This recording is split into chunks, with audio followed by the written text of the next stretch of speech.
Ladies and gentlemen, welcome to Project Arrowhead. Today is Tuesday, the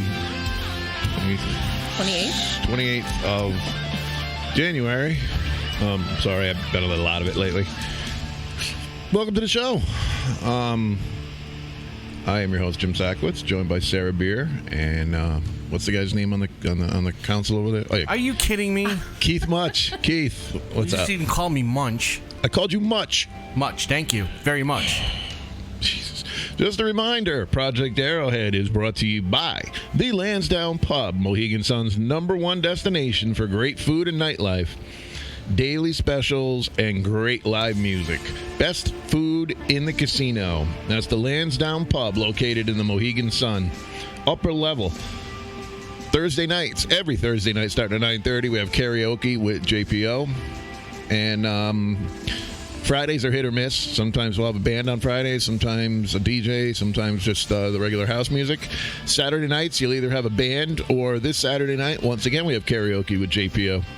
Starting at 10 o'clock. So, stop by the Lansdowne Pub, Mohegan Sun. Ask for Chef Randy, and he'll take care of you. So, what's up, Sarah? Not much. Lots going on. Yeah. We've got a lot to cover. Where do we start? Well,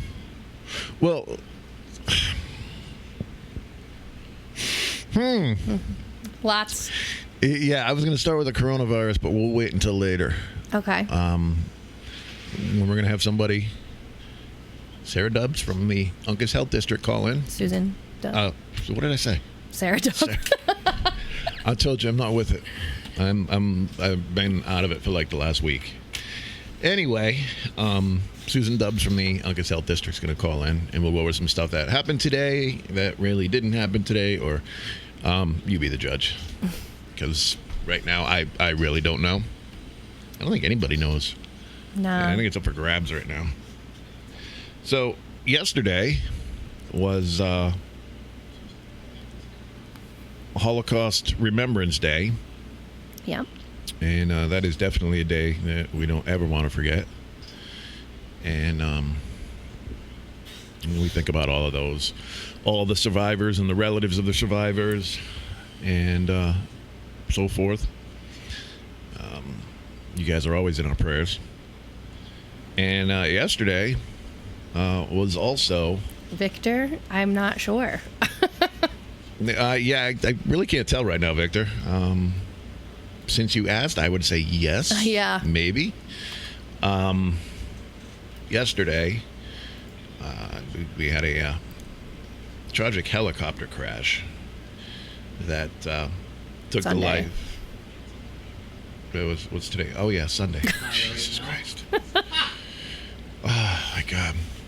Sunday, we had a tragic helicopter crash that claimed the life of NBA star Kobe Bryant, his 13-year-old daughter, Gianna, OC baseball coach John Altobelli, his wife, Carrie Altobelli, their 13-year-old daughter, Alyssa Altobelli, also Christina Maurer, Sarah Chester, her daughter, Peyton Chester, and the pilot, Ara Zobian.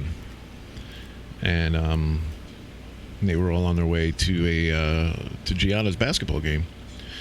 And Gianna and Kobe Bryant actually have quite a connection to Mohegan Sun. UConn? Yeah, well, yeah, and they came down to watch the Connecticut Sun a couple times. They came down to see UConn. They went to UConn to see a couple games. She was already recruited and going to play for UConn when she graduated high school. And at the UConn women's game the other night, they left a seat empty for her and put her jersey on the chair. There were tributes throughout the NBA to Kobe. Every team that ended up playing on Sunday, the ones that it was too late to cancel the game, each team took a 24-second clock violation or an 8-second backcourt violation in honor of his two numbers. He wore 24 and 8. And I mean, just a sad situation that all of those people lost their lives so tragically and needlessly. So our thoughts and prayers go out to all of them. I haven't heard one bad thing about Kobe. Like, Well, I mean, I know there's a little bit. a lot of people are digging this up, and since you mentioned that, I guess I got to mention it. Jeez. Years ago, Kobe was accused of raping a girl in Denver, Colorado. After the investigation, it turned out that she lied. All right. Well, I mean, But people don't want to let that go. They keep saying, "Oh, he got away with it. You know, he paid her off. Blah blah blah." You know, everybody's got their own opinions. Opinions are like, you know, everybody's got one. And she even recanted her story, and they're all like, "Oh, he paid her to say that, this and that," and it's ridiculous. While we're those are dumb people. yeah. It's the way this country matter? works. Nah. They look for the negative. They never go for the positive. And, you know, Kobe's done a lot, and I do mean a lot, for female kids basketball. And he's helped out with the boys, too. But he's done a lot for the young girls who want to pursue basketball. Mm-hmm. He's done a lot for the city of Los Angeles. And I mean, I could spend the whole show just going into the stuff and his accolades that he's done for Los Angeles, but I'm not going to.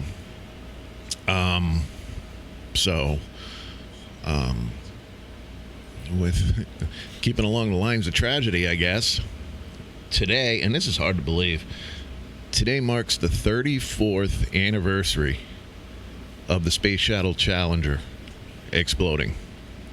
That's crazy. Now, I'm not going to ask you where you were, because I know where you were. Keith, where were you? I was in a class in school. I was sitting at home watching. No, they all of a sudden they turned on the TV and we were watching the news and we couldn't believe it. Yeah, I thought it was the coolest thing in the world. That, man, they're going to send this teacher into space. I'm like, how cool is that? That's the start. We're going to be like Star Trek. We'll be sending people into space all the time. And so yeah, I was really excited to see it. And then not so much. I can't imagine sitting there watching it, like, just like happening in front of your eyes. Like, that's crazy to me. It was surreal. I mean, I had a look, and I'm like, well, did the shuttle get off? Did what? Because, you know, you couldn't tell because there was just a cloud of smoke and stuff going all different directions. And I'm looking, and then they would pan to the crowd where Krista McAuliffe's parents happened to be, and family members and everything else. And it's like, all right, let's get the camera off of them. That's probably not what they need to, you know, don't leave the family alone. Yeah. And it took a while before anybody knew that the entire thing had exploded. You know, I think people were just hanging out to hope. Yeah. That, because if you watch it, you hear NASA say, Roger, Challenger, go with throttle up. And when they went with throttle up, that's when the Challenger exploded. So some people were hanging out to hope that when they went with throttle up, they had broken loose from the, what is that, the orbiter? No, what is that? I forgot what they called it. The fuel tank. And turns out that it didn't. And I think the worst part is that they didn't die in the explosion. Ugh. And that's even, I can't even imagine that. What they must have been thinking is that thing went hurtling back towards the ocean. Wait, what? I didn't know that. Yeah, and they didn't die in the explosion. Their emergency life packs were activated, and they could only be done from behind. So the people behind them would have had to turn it on, and that's how they determined that that they were not killed in the explosion. Yikes. Yep. Yep, a lot of stuff went down.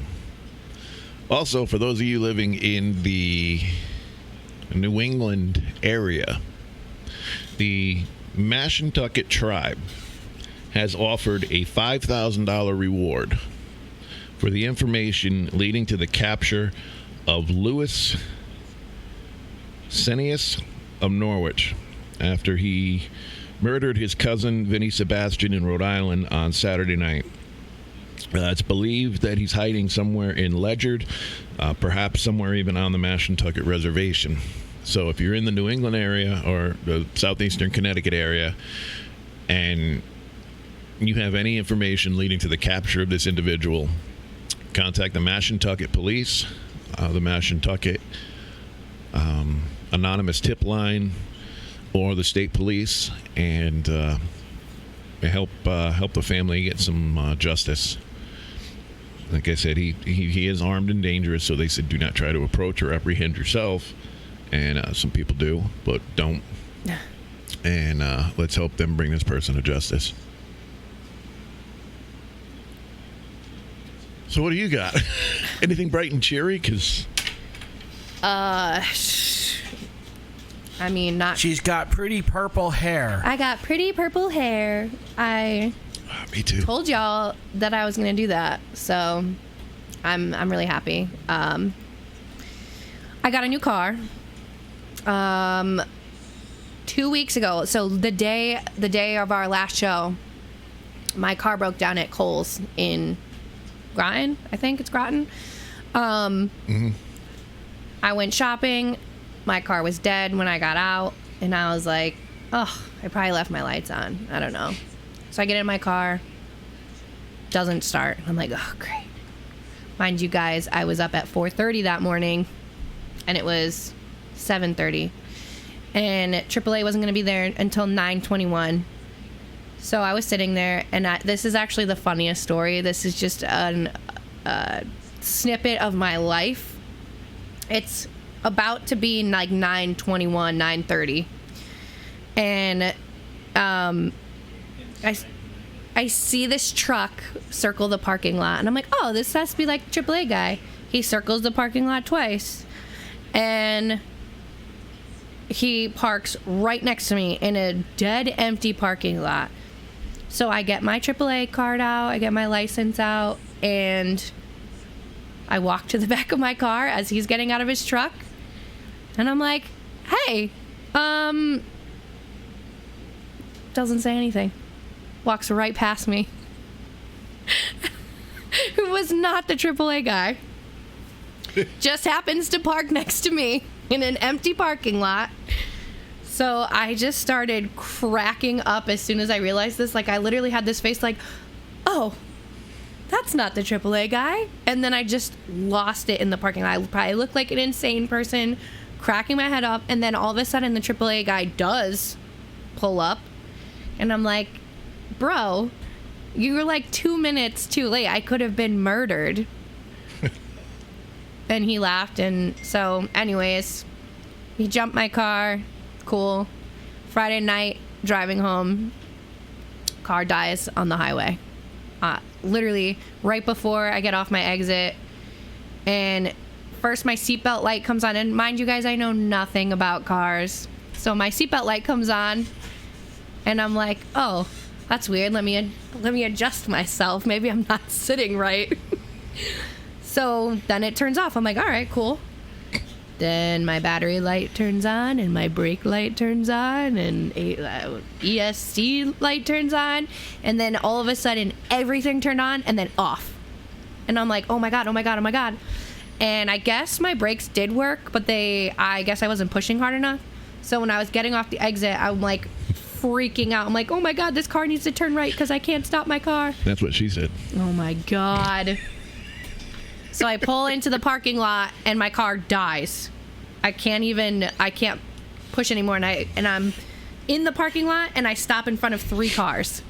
So sorry fellas, you ain't getting out. Call my stepdad, park it, leave it there overnight. Saturday morning, drive there. get a new battery. Happened to die in Advance Auto Parts. So I get a new battery. I think it was like $120. We take the car to go look for cars because obviously my car is, old and I need a new car. So we're like, let's get the idea of getting one in our heads. On the way home, it dies again. And I was like, that's it. We're calling a tow truck and I'm never driving this again. So wasted money on a battery.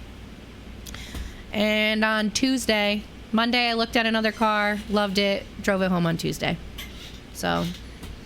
2020 coming in hot, new hair, new car, who dis, Sarah beer. Glad it's good. Fine. Glad it's good for one of us. Yeah. All right, I wasn't going to bring this up. Oh, geez, what? God, here we go. I was not going to bring this up. I'm like, nope, not going to bring it up. But I'm going to bring it up. Oh, geez, what?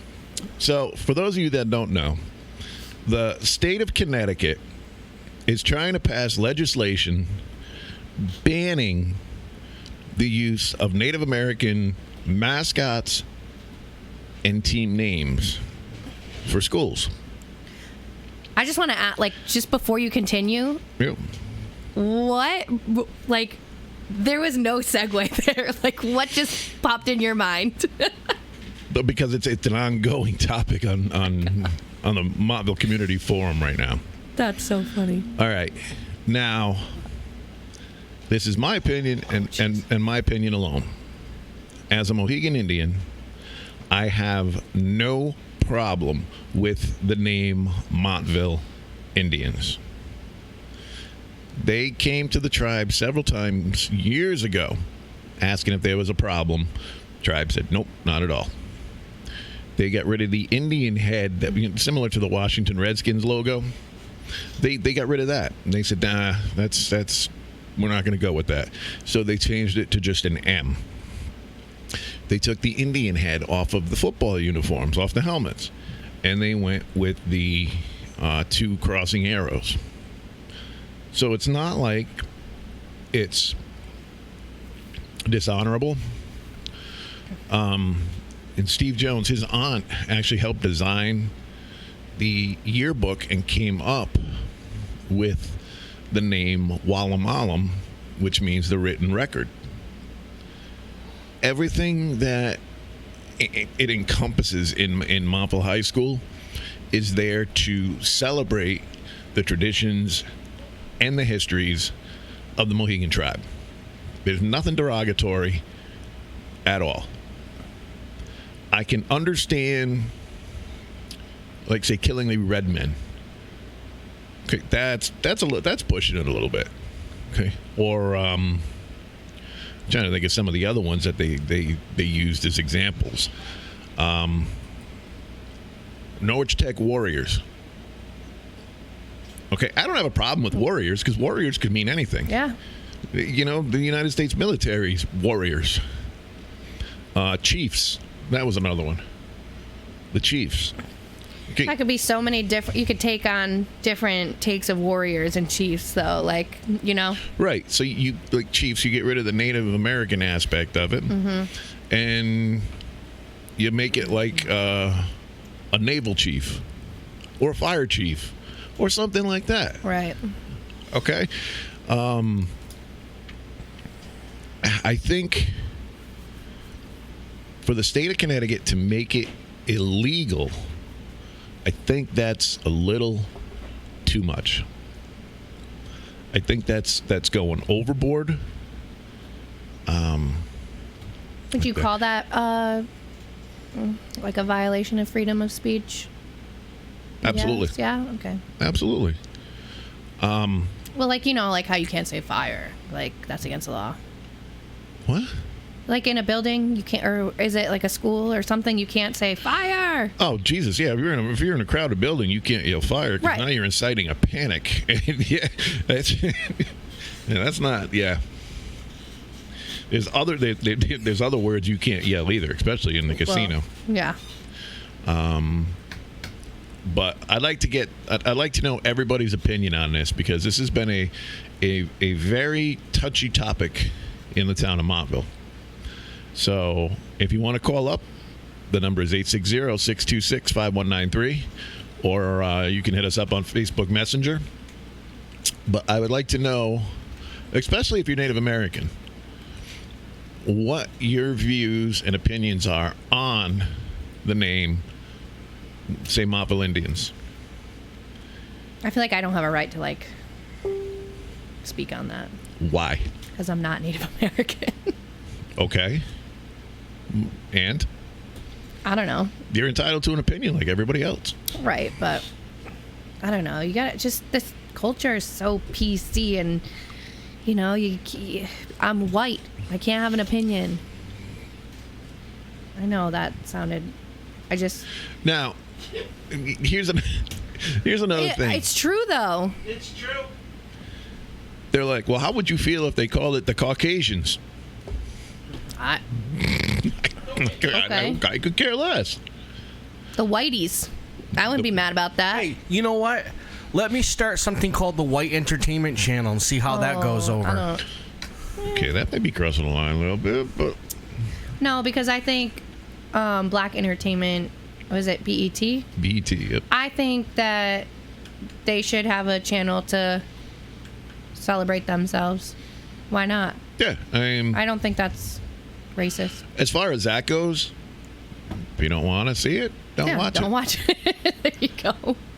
You know, I honestly don't have a problem with it. By the way, I tagged you in something. Oh, okay. Is that good or bad? It will segment into something else. Great.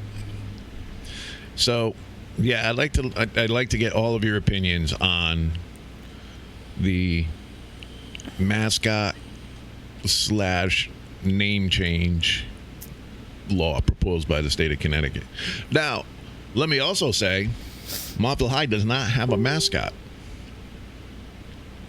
Okay, they don't have a mascot. They don't have somebody dressed up in traditional Native American garb running out on the field.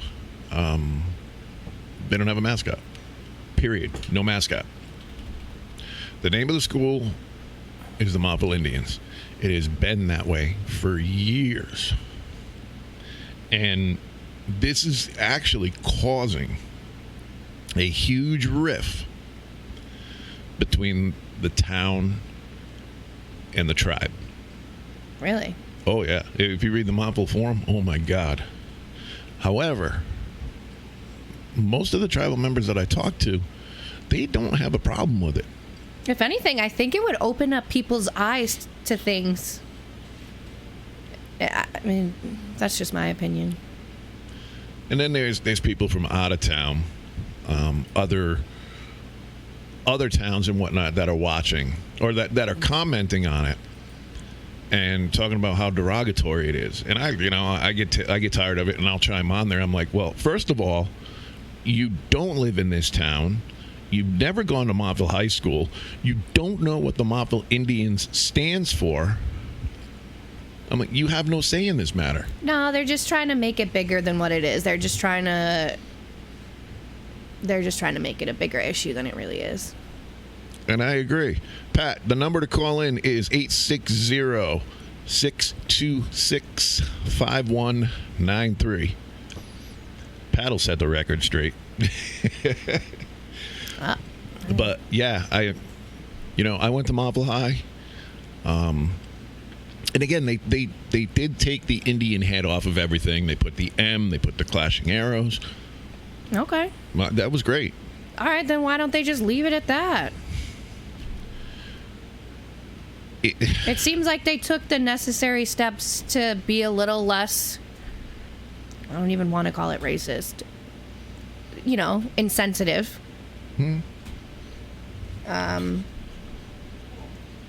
So what's wrong with the name Indian? I don't think there's a problem with that.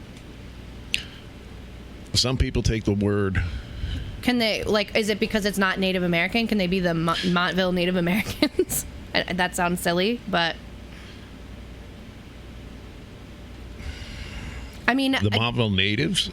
I don't know. I mean, yeah, to me, that sounds worse than the Montville Indians. Yeah, that seems very snooty, if you ask me. And I understand some people have an issue with the term Indian. I never used to be. Okay, and I understand that. I understand that 100%. But this has been going on for years and years. And in Montville High School, there's all kinds of cultural appropriation, all kinds of stuff.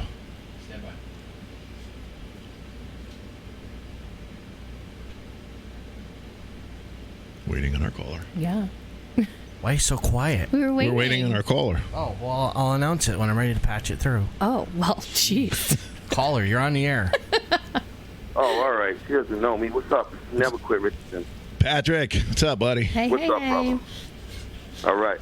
Hey, grew up in Montville. Played for wore the Indians on our helmet.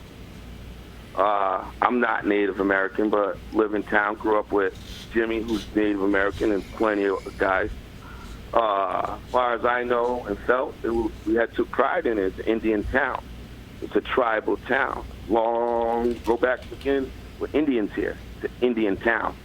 So the name, to me, red men, red skins, that might be a little, like Jimmy said, that might be a little offensive. Right.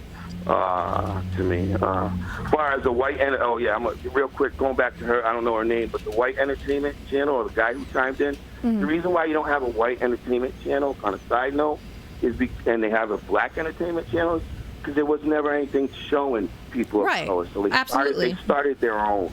You know, we started just like the Latin channel. So that's why, you don't really need to have a white entertainment channel. Right, it's all over. You have 1,052 channels that are white entertainment channels. And the good thing is, anyway, the good thing now, Pat, is if you look at more of the mainstream TV shows, they're starting to incorporate more black individuals in them and getting away from that whole thing. Sure, absolutely. So getting back to the Indian thing was, I don't know how you feel about it, Jimmy. You have, what is your thought? You're Indian. What do you think? My thoughts are that Montville Indians is nothing wrong with it. The people that haven't gone to Montville High, other than me and you and whatnot, we know that it's not just the name. And I brought up the yearbook, Wallamalam, which is Mohegan for the written record. I didn't even know that. Yeah, there's more Mohegan culture in that school than people know about. They just see the name and they focus on the name. So I have absolutely no problem with it whatsoever. I don't think it should be changed. That's just how I feel. And now you're a tribal member, and the tribe is backing off on that. Can you explain that to us? Initially, the tribe was all for it, and now the tribe is against it. What's that? Are they more liberal now, the tribe? Or what's happening over there? Honestly, I have no idea. When I saw that on the forum, that was the first I had heard about it. I know a couple tribal members are going to meet with the chief, Lynn Malerba, to discuss it. I think, and what I really think, was that the whole article was taken out of context, that they're against the mascots. And you know as well as I do, Montville High doesn't have a mascot. Nah. And I think they just incorporated that to include the name Montville Indians. If you take the town of Montville, all right, Montville means town on a hill. Huh. It's also more. Didn't know that either. Didn't see that. Schooling me today, brother. Schooling me. You look at my patch from the Mohegan Fire Company. The Mohegan Fire Company was started by Mohegan Indians in 1946 because of racism. The Montville Fire Department and the Norwich Fire Department were the only two around, and they refused to come to Mohegan Hill and service the Mohegans. So they opened their own firehouse in 1946. Chief Hugo Fitzpatrick, who he wasn't Mohegan, but his wife was the first chief of the Mohegan Fire Company. Our patch was designed by the Mohegan tribe. The Montville Police Department, their patch was also designed by the the Mohegan tribe. And another question for you, real quick: Guilford Indians, are they? Is Guilford an Indian town like us? Because they're also the Guilford Indians. Yeah, I don't believe so. Yeah, they don't. Oh, I don't know. I mean, obviously, anywhere you go around here, there's going to be some aspect of Native American history, gonna but Google I this. do not believe as big and as prolific as Mohegan was. You know, you Yeah, I'm curious to know like how you just went back and pulled up all the history on our town, why we have the Indian thing. I'm curious about those folks. So, but yes, I think it's fascinating. I'm enjoying the conversation. I'll jump off so you got other viewers can chime in, Jimmy. Love you, brother. Hey, listen, thank you so much for the Santa Claus coming by, man. hey, My kid. hey, anything I for love you, brother. Anything I for love you. you for that. And your partner's name? She's so I like her. She's very nice. What's Sarah. her name? Aw, thank you. Sarah. Nice talking to you, Sarah. There's no dead air when Never Quit gets on the radio. No dead space. That is the truth. Hey, all right, Jimmy, I love you. Thanks again for being that Santa for my kid. That was big. You got it, brother. Love you, man. All right, peace. Bye. So I did just look. They're also having the same issue. Guilford again, Moles changing GHS Indians nickname was one of the articles that popped up. But if this ever wants to load, if you visit GuilfordConnecticut.com, has a little bit of information about the Native Americans. I think it's called the Nantucket or no. I can't say this. I can't see it right. Let me see. Hold on. You can't see because it's like Menancatic. I can't say it right, but it's still loading. I mean, you know, the funny thing is, if you look at all the towns around here, There's got to be they're something. all pretty much named after Native Americans. Hi. Niantic is named after the Niantic Indians. Can't think of Hi, any. Mom. Hi, Rowan. Hey. That's my twin. I can't think of any of the other ones offhand right now. But, I don't know. This is going to be a very hotly debated topic for as long as I can see. Yeah. As long as I can see. I mean, there's no winning, and you're going to go with one decision. You're going to make one side happy. You're going to make one side angry. It doesn't matter what you choose to do. No one's going to be happy. 100% anyways. Honestly, what I think we should do, and again, this is just my idea, and I honestly believe we should poll the tribe. Poll them. Poll them. Okay. Poll the tribal members and see how many are in favor of it and how many are against it. I agree. I feel like they're the ones that should have the opinion on the matter. Right. The ones that are in town. Right. I mean, we got tribal members all over the United States and whatnot, but the ones that live here, the ones that actually went to Marble High, know what Marble High is all about, we should poll them. Absolutely. I agree with that. And not just a yes or no. I mean, it would be nice to know, the reasons as to why they would be for it or why they would be against it, because then I think it would a little bit more eye-opening if it comes from them. Yeah. Yeah. And I mean, I'm only one person. And like I said, I know a lot of others that don't have a problem with it. I want to see if my cousins... Bear, are you here? Are you watching, Bear? Bear. Amber, chime in, please. Or Amber, actually call in. I know you were watching. I don't know if you're still watching. Amber is Mashantucket. Bear is Mohegan. Steve Jones was on there. He's Mohegan. So if any of you guys want to call in, please do. Rowan, build another fight club. Tribal members versus Montville residents. What's rule number 1? We don't talk about Fight Club. Well, you just broke it. Oh. Yeah, it's coming down to that. I mean, things are really becoming heated, and it shouldn't be. It really shouldn't be. I was going to throw some shade on some things, but... On what? Why not? This is going to piss a lot of people off. Uh-oh. Before federal recognition, half of these people that are complaining about the name of the school right now, they didn't even admit they were Mohegan Indian. And once the federal recognition came around, everybody came out of the woodwork. Well, yeah. And you want to get pissed at me for saying that, fine. But I remember going to powwows, Christ, back in the late 70s, 80s. No, it had to be the 80s. There was maybe 20 to 25 tribal members there, compared to the I think it's 1,300 now.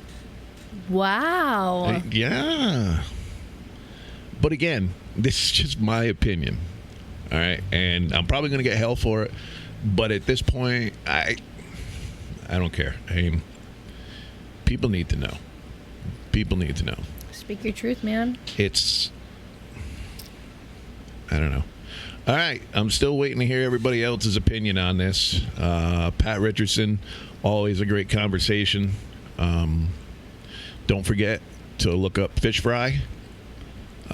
Pat does an amazing job with Fish Fry, and check him out.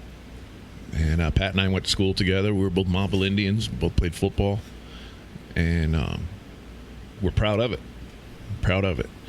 So let me know what your opinion is. Give me a call, 860-626-5193. Join me and Sarah. Let me know what you think. Can you humor me and just look at that thing I tagged you in? Can I what? Humor me and look at that thing I tagged you in. Hang him. Don't read it out loud unless you want to. Don't read it out loud? Oh, now I'm going to read this out loud. No, well, I just think it's funny, but we didn't. Let's see. It's a meme. It's a meme. It's a meme. Wait, scroll up so you get the whole thing.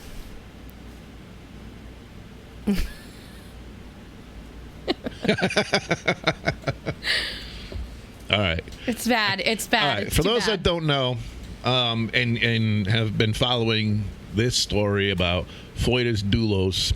Foetus. Is it Foetus or Foetus?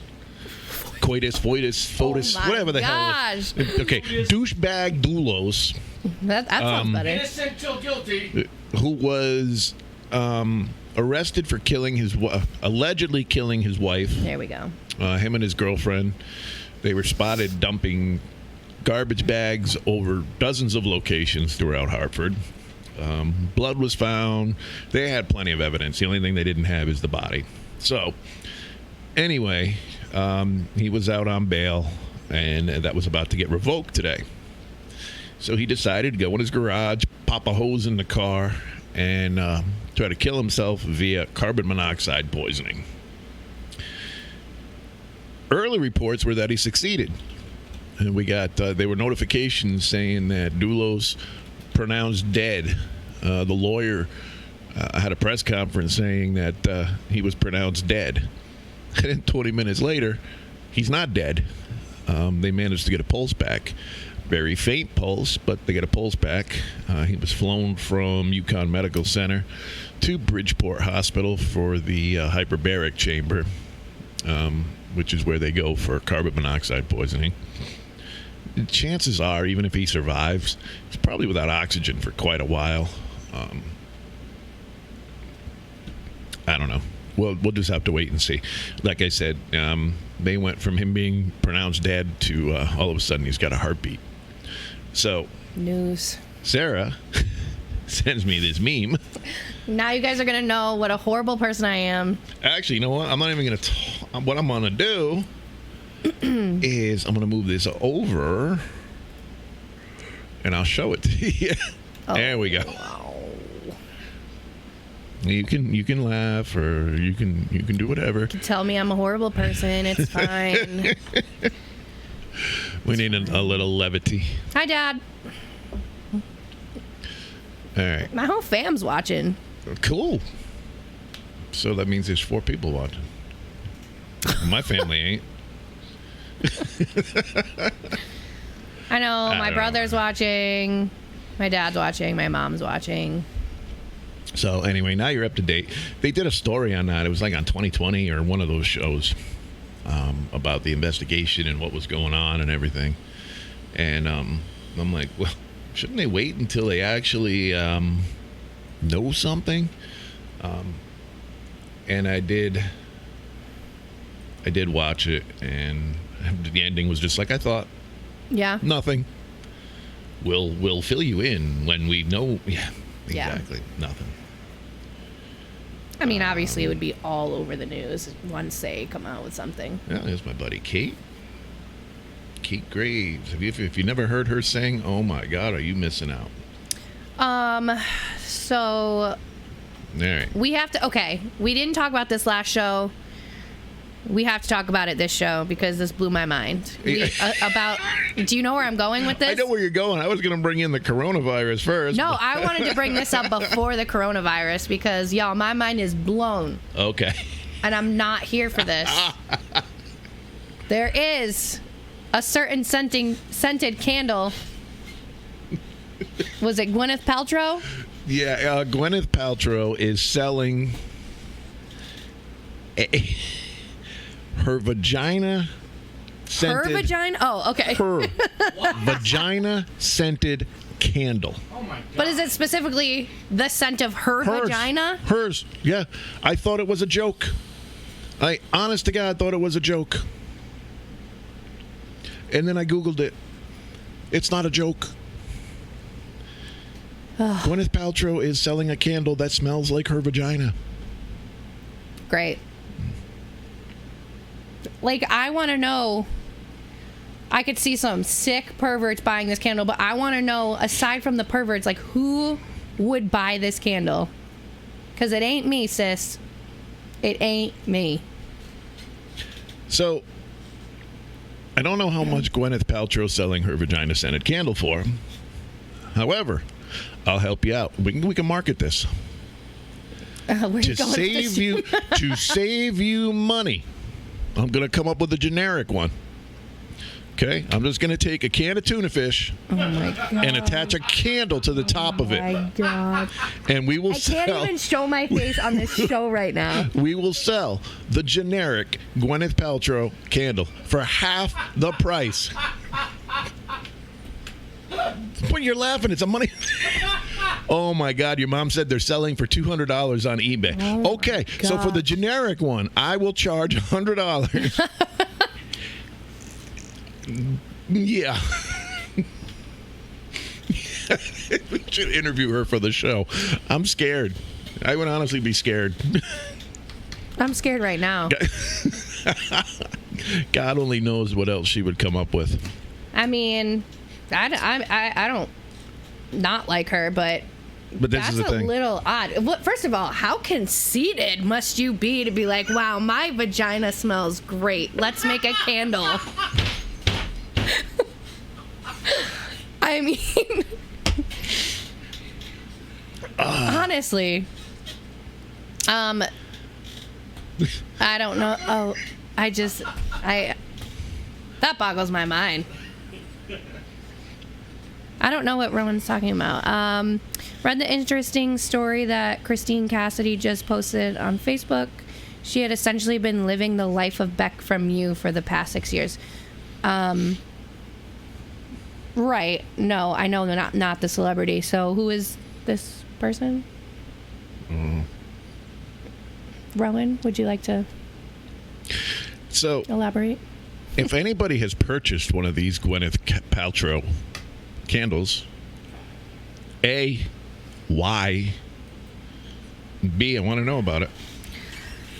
Oh, guys. For $200, your room could smell like Gwyneth Paltrow. Oh, so this person's from Waterford. Is it on your Facebook page or I think he... look at her Facebook? Oh, well, how do I know what this person is? All right, hold on. Have you seen You? Have you seen it on Netflix? No. Are you kidding me? Who's got time to watch TV? All right. Well, basically, I did watch Dr. Sleep. But. So this, I won't give anything away because I know a second season just came out.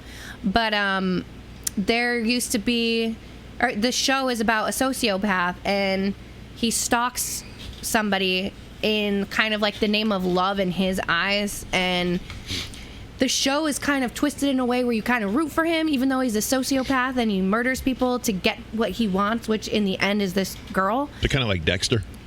I never fully watched Dexter, so I don't think so, because I know he's in Dexter. He's a murderer and he helps solve murders, right? Is that the gist of that? No, I don't know. But no, it's not like that. But anyways, he finds out information about her through social media, obviously, and stalks her.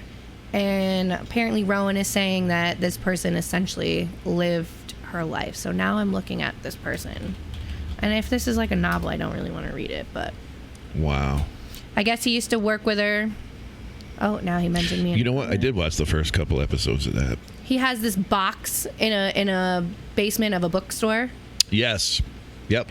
I did see that. I mean, you've had to have seen like all the memes and stuff. Oh my God, this is like a novel. I saw it. Ugh.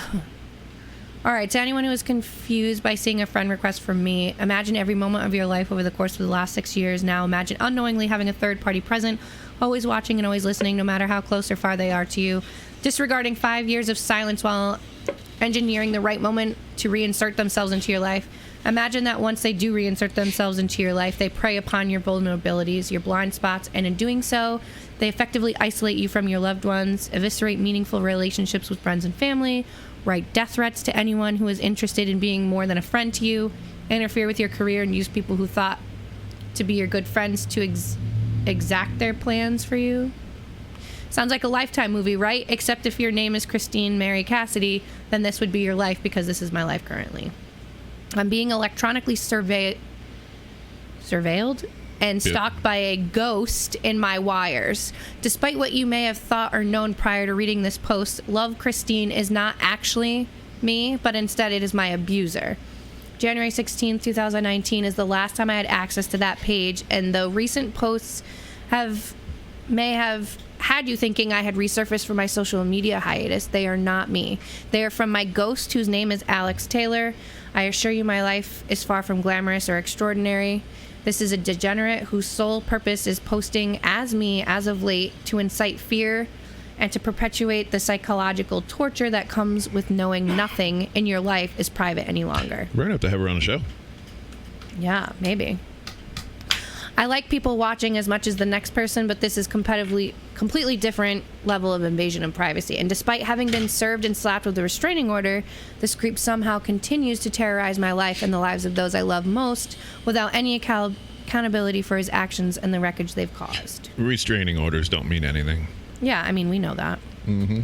I thought about doing this many times over the course of the last year in my endless attempts at putting an end to this. Thought about making a new page and making this post that is.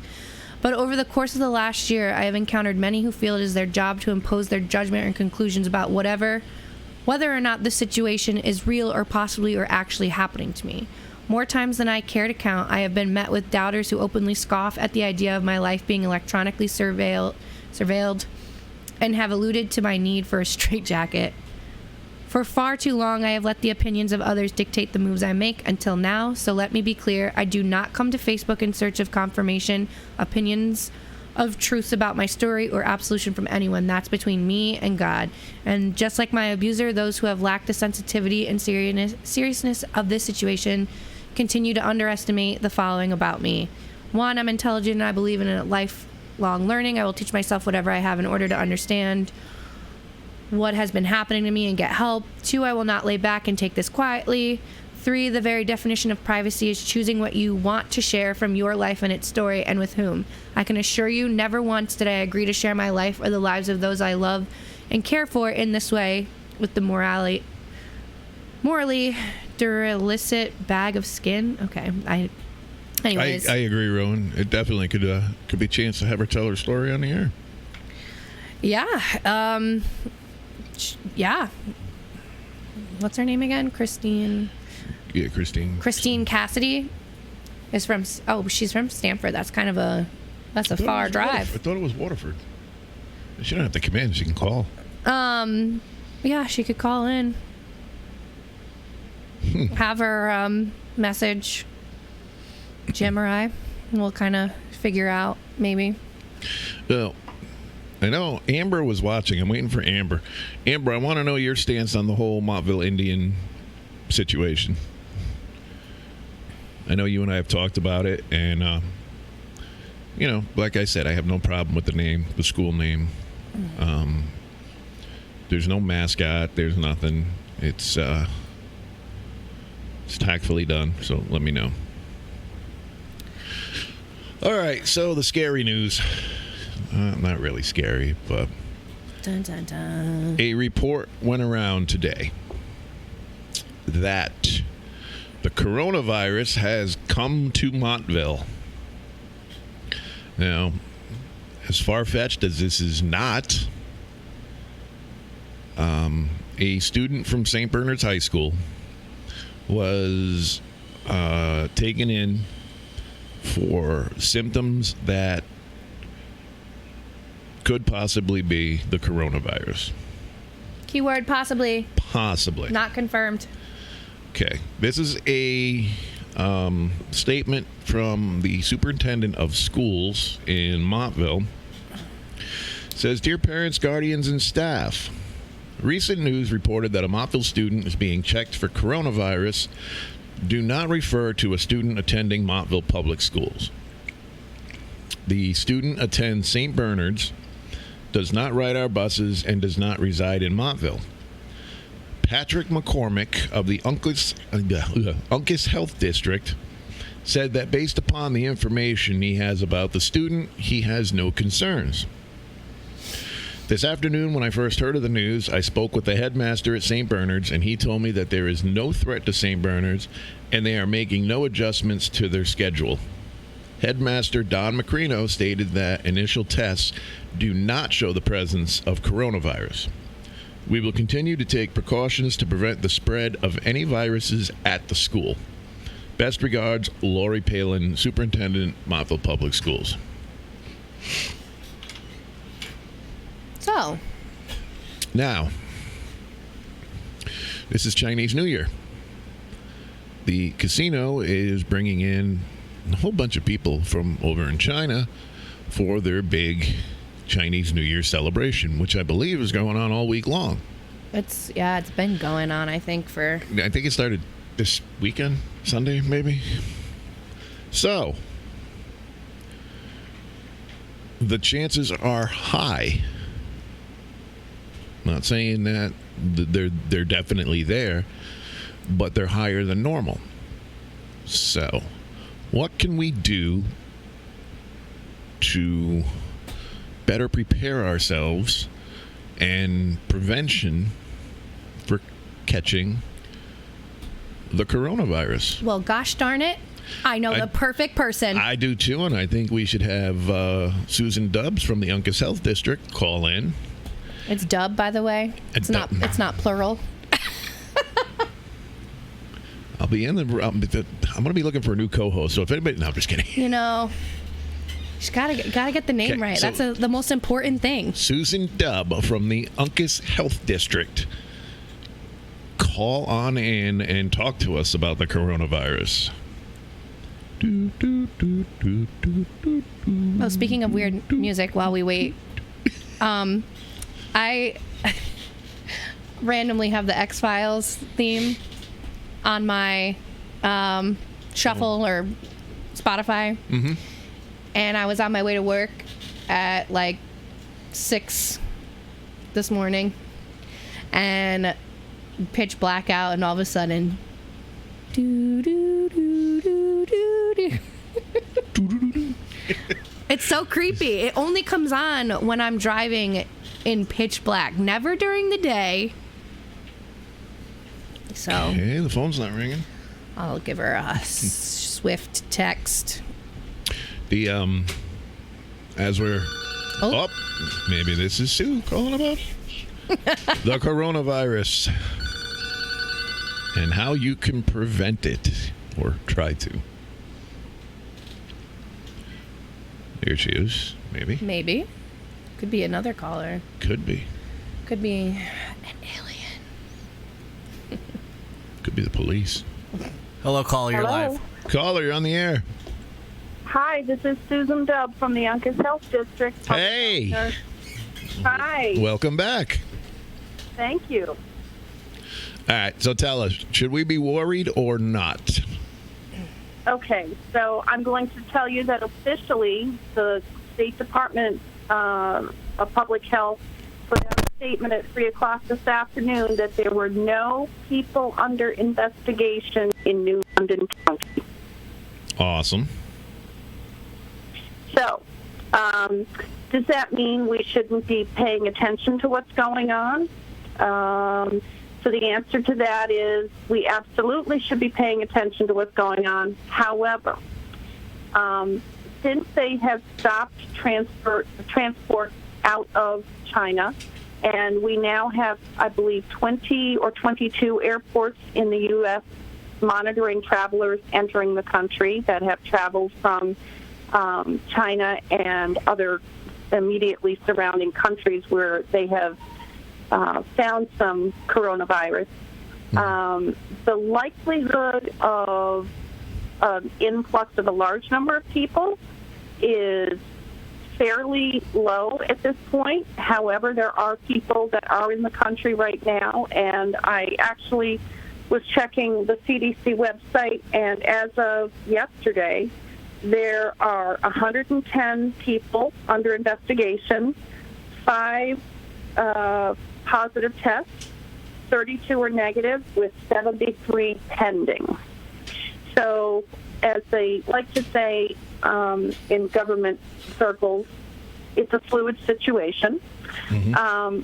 There's probably going to be more cases popping up in the next few weeks, but the good news is they've done such a good job of jumping on this and making sure that they are collecting data on the individuals that have entered the country. The CDC is working with the Department of Homeland Security. They keep an eye on travel manifests so that they know what passengers were on the planes, where they were going, all that kind of stuff, which is important for the concept of conducting contact investigations, which is kind of a core function of public health in order to help control the spread of disease. Mm-hmm. So the good news is here in the United States, we have no human-to-human transmission as of today. But, you know, the numbers are going up in China. As of the latest situation report from the World Health Organization today, China now has 4,537 confirmed cases, 6,973 suspected cases. Of the confirmed cases, there's 976 severe cases, and there's been 106 deaths. Wow. Wow. Now, Yeah, obviously, so like any virus, the people with lower immune systems are going to be more susceptible to it, like children and elderly, correct?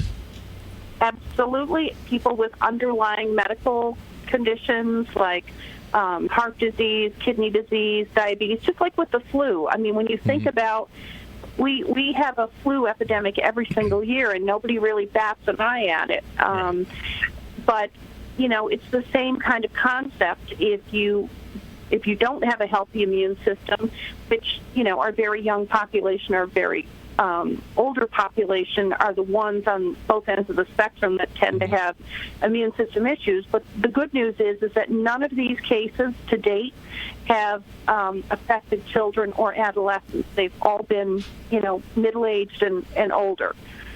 So, and we're not sure why. They're still looking into that, but.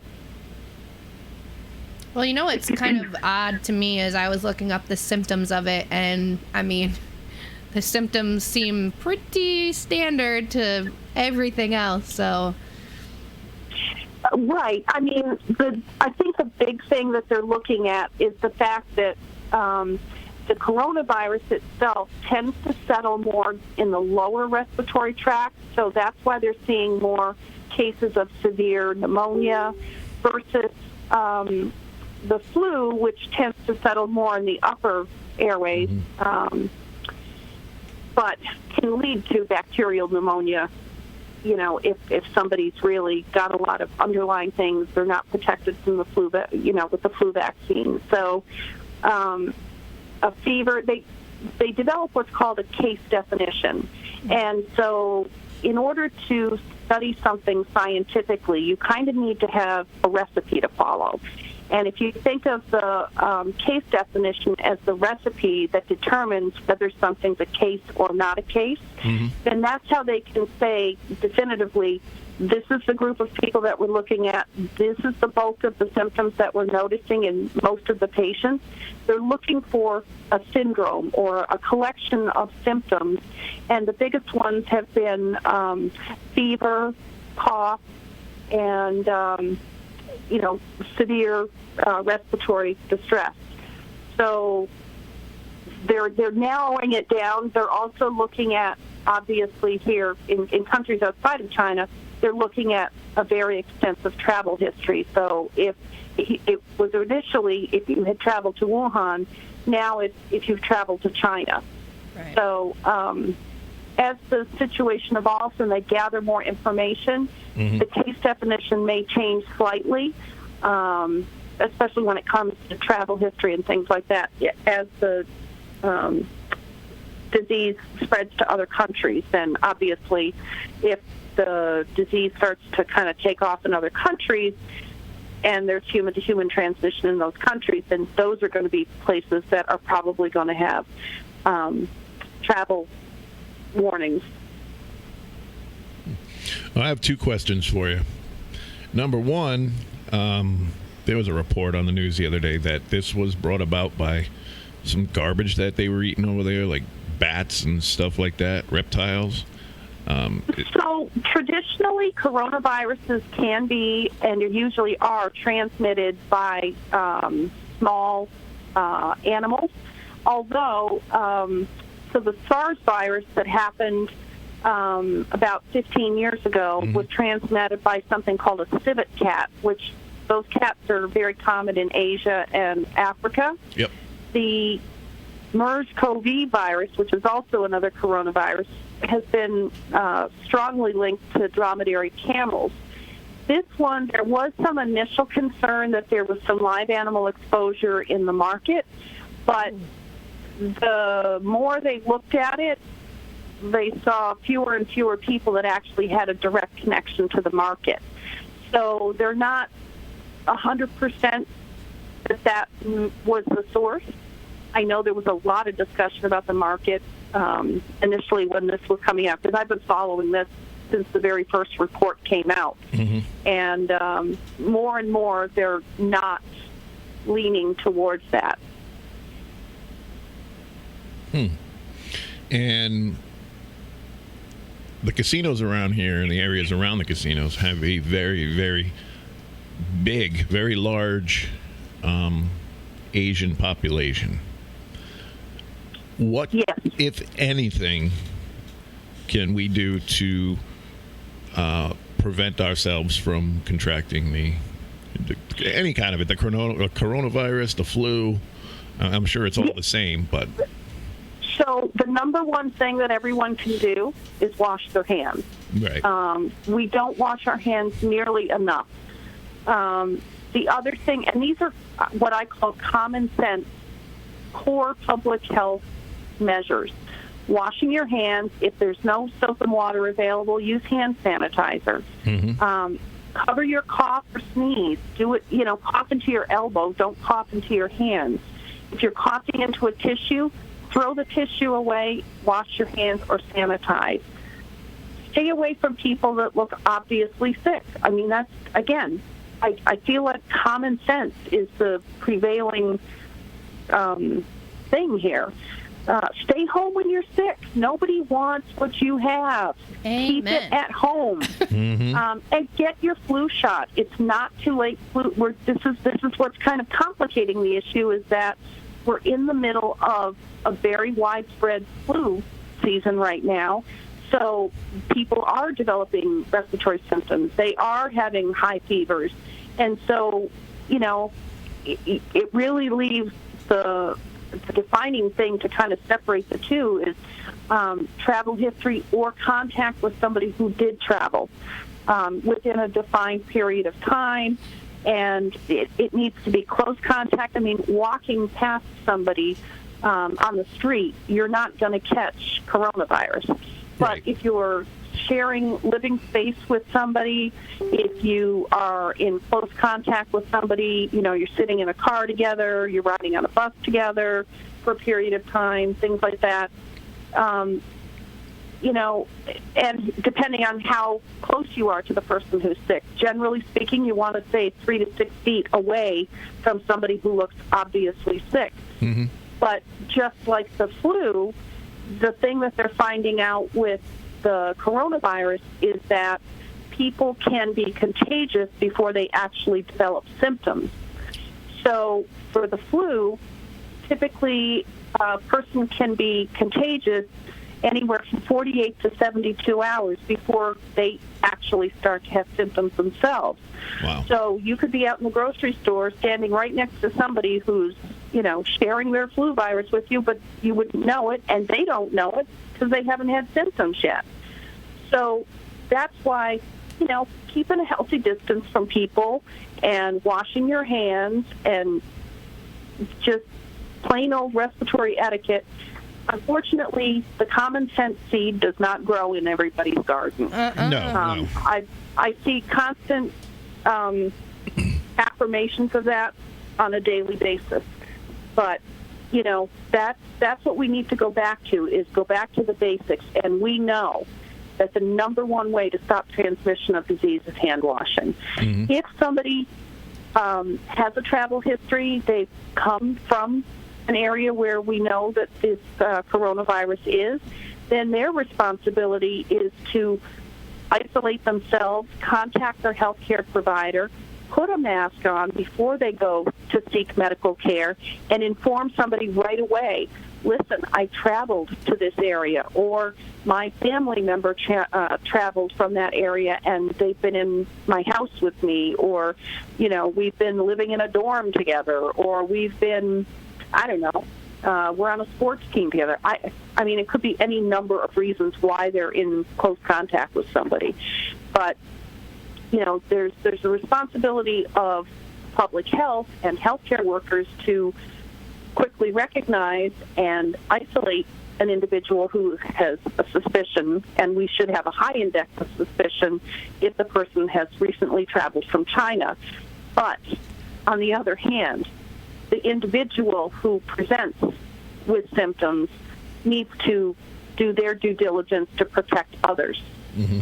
And that's when you walk into emergency rooms or healthcare provider offices, there's almost always a box of masks and hand sanitizer as soon as you walk in. And there's usually a big sign that says, this is flu season. If you're experiencing any symptoms like fever or cough, please put a mask on and let the person at the front desk know right away.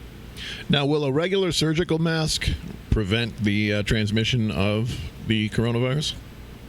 So if it is a patient who puts a mask on, mm-hmm. that will contain their secretions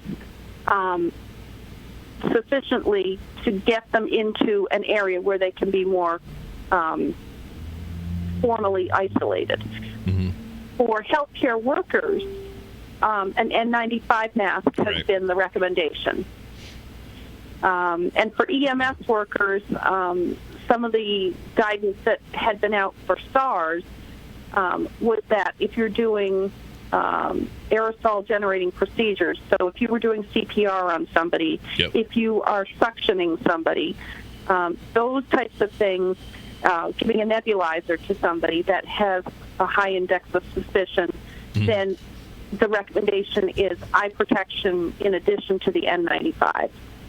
So you're protecting all of your mucous membranes, your nose, your mouth, your I eyes. feel like you should be doing that in general anyways.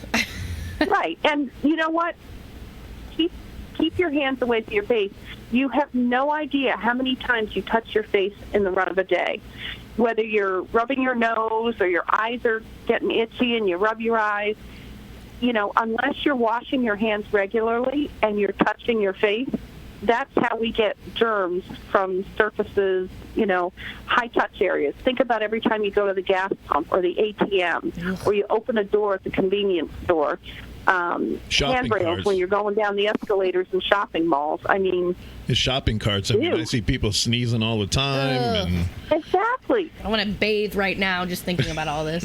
And yes, Dawn, it is Susan Dubb that you are listening to that is speaking. Oh, and question, they haven't found patient 0 yet, right? Or have they? No, Okay. not to my knowledge. Okay. It's looking more like it was end of November, early December when the first cases started popping up, but they didn't really start to put it together until mid to late December that this was actually a thing.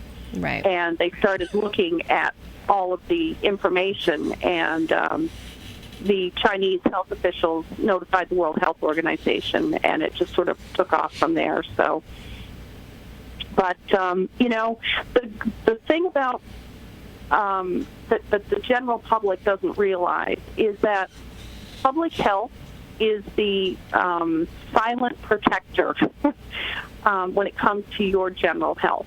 We have systems in place on a daily basis that keep their finger on the pulse of what's going on in our communities. Mm-hmm. There's surveillance systems in the emergency rooms. There's physician offices that serve as what we call sentinel providers. They let us know if they're seeing an increase in symptoms or a collection of symptoms. That's reported up to the state health department and the epidemiology department up there. They review this information and they, look at it with a very critical eye saying, hey, is there something going on here? I mean, when you think about foodborne illness, when we get reports at the local level, somebody calls me up and says, I think I got sick at a restaurant. I do a detailed interview with the person, and then that information gets sent up to the state health department, where if other reports are coming in and other people are reporting they got sick on the same day, they ate at the same place, they ate the same meal, then ding, ding, ding, little red lights start to go off, and we start looking at this a lot more closely. Hi, Heather. So even though we have these emergencies that happen, it doesn't mean that we didn't see it coming. We're always preparing for this. We know that pandemics happen. We know that there's viruses out there that, we probably haven't seen before. But a lot of work goes into preparing for that. And the people in public health work really hard. And unfortunately, it's kind of like fire prevention. How many fires were prevented? You don't know. But the number of fires has gone down over the decades because of all the good education that the fire service did. So prevention's a hard thing to measure, but just know that we're working really hard behind the scenes to keep everybody safe. And the biggest thing I can tell people is be careful where you get your information. Absolutely. There's all kinds of stuff floating around on the Internet. Believe me, I've been on the Internet for the last week and a half looking at all of this stuff. The CDC and the World Health Organization are the two most reliable sources of information out there.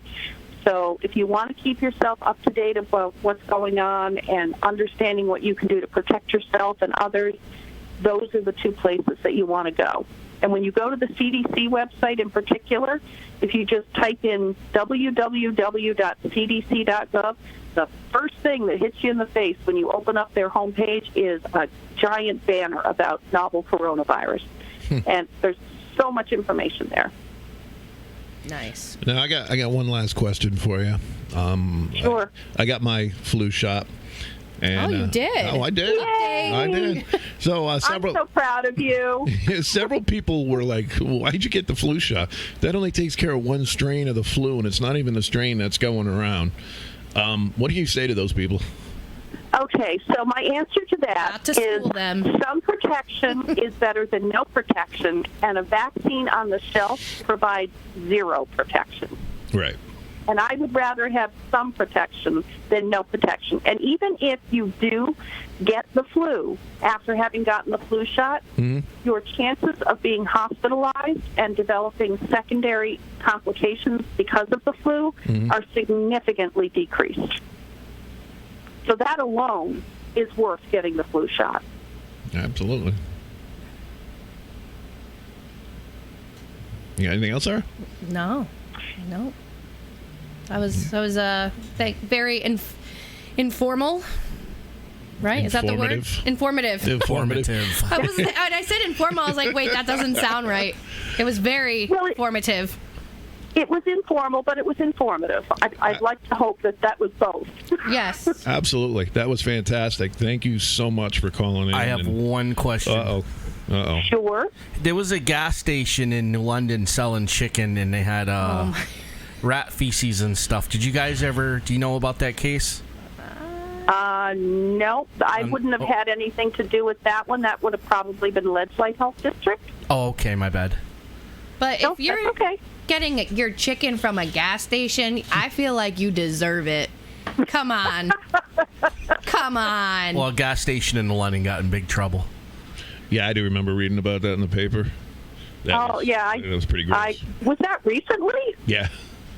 Oh, no, I never heard of that. Although, truth be told, I'm not a big newspaper person unless somebody sort of forwards an article to me.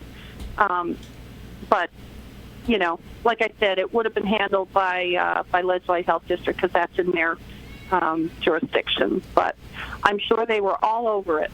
I learned about it right here on United FM Radio. We're the ones that reported it. That may have been a day that I did not get to listen. No, like on the Facebook page. Oh, on the Facebook page. Oh, okay. Yeah. Well, I'm sorry I missed it. It's cool. But, I did too. Anytime, if people have questions, they can always call us at the health district. We're happy to help out. It's probably going to be a little cray-cray with all the information that's been out there over the last couple of days, especially with the rumors that are now kind of floating around. And, unfortunately, the media tends to hype things up a little bit. And my experience when we had H1N1 was that 80% of what I did during that pandemic was talk people off the ledge. People get so scared. They get so anxious, so nervous. Yep. And really, it's about having the knowledge to understand what the risk is and what you can do yourself to keep yourself protected.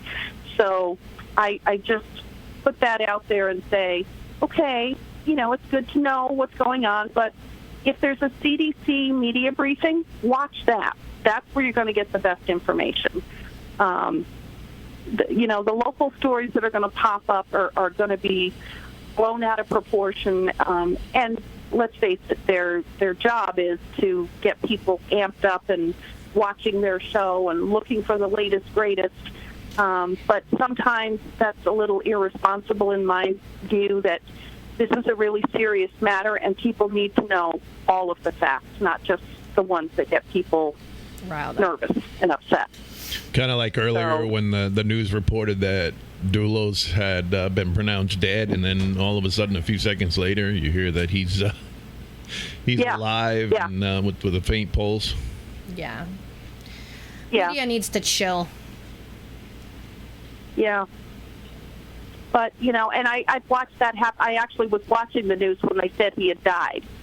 And then I flipped stations and I'm like, no, he's leaving in an ambulance. And I know for sure they don't transport dead people in an ambulance because I've been in EMS. They're left on scene. So I knew right away when they said he's leaving in the ambulance, he's still alive. So the average person may not know that if they're not in EMS, but that was my first clue that something's not right here. But anyway, Well, it's been a pleasure, as always, talking to you folks and it's getting the definitely been a information pleasure. out. We appreciate the opportunity to get the facts out there about what's going on with this constantly evolving situation. So thank you for letting me call in and share the information. Oh, thank you. We appreciate it more than you know. No problem. And if anything new develops, we'll call and touch base with you next week. Sounds awesome. Thank you, Sue. All right. Take care. Bye, Mom. Bye. That was Susan Dubb from the Uncas Health District. She actually mentioned newspaper, and I just wanted to bring this up because the newspaper has already come out and apologized about this. But did you hear what happened in the River East? In the what? In the River East. They went west? Yes. No, what? So the River East is a local newspaper, and I think it's Colchester, Portland, Hebron, Lebanon, and just around that area. They posted an article about how Colchester, this group, like a Facebook group called Colchester is Kind, nominates 12 people as kindness heroes. And they had submitted this list in December, but they had just put the list in this past issue. And on that list was Tony Todd. He was a kindness hero. The thing that irks me is it's on the same issue that the cover story is talking about Tony Todd stabbing his family. Yeah, and then the cover story continues inside, right above where the kindness heroes was. I knew Tony for years, and what he did has just I can't wrap my head around it.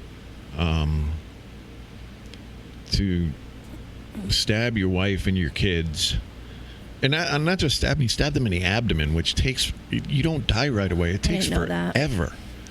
And the dog. I can't about the dog. I mean, I know there was kids involved too, but I mean, it just, I cannot grasp. I just can't. I can't. I mean, I knew him. He was such a good guy. He was the last person I ever thought would do something like that. Graduated from Montville High School. Was class president. He was, I don't know. It blows my mind. I really, really cannot grasp it. And it's still like so surreal. I just want to clarify too, I wasn't slamming them. I just think it obviously was an error. They apologized. I don't want to slam them, but I just, yeah, you're it's right. Very, whew. Hey, Snow. Yeah, it's, yeah, and Florida does have the death penalty, so I think that's going to be... You think so? Yeah, I mean, I got a feeling it's more than an eye for an eye. That's like... He's going to probably... I don't know. I honestly don't know. I mean, he can go for an insanity defense because nobody that's in their right frame of mind is going to do something like that. But at the same time, I don't know. And Randy said that his mom has been his son's daycare provider for 7 years. She's like a grandmother. Rich Holmes says you never know what would make someone go off the deep end like that. And you're right. I can't. And I don't want to make this sound bad. People kill their spouses for whatever reason. Yeah. And it's not right. Right. But to kill your kids... I know. And the dog? I know. What can make somebody go off the deep end like that? It I don't know. Yeah. I just don't understand it. So before we wrap up, earlier we talked about the controversy going on with the Montville Indian school name. And if you have a chance to go back and listen to that portion and the callers, and we had a really good conversation on it. As I stated, I do not have a problem with the Montville Indians or Montville High School. Some people do, some people don't. Names like Redmond, Redskins, stuff like that. Yeah, that's a little that I have a problem with. But as far as the Montville Indians, I went to Montville High with the other people, and let me know how you feel. Just because we go off the air, you can still write in the comments and tell me how you feel about it. Keep the combo going. And that about wraps it up for today. So until Ghost towns. Oh, ghost towns. Next week. We're going to do ghost towns. Yeah. Connecticut ghost towns, not just ghost towns. Well, there are a couple that aren't in Connecticut, but upon my research, I found some in Connecticut. So why not? Well, there we go. So we'll talk about ghost towns next week. Until then, I am your host, Jim Sackwitz, along with Sarah Beer. We will see you next week. Be good.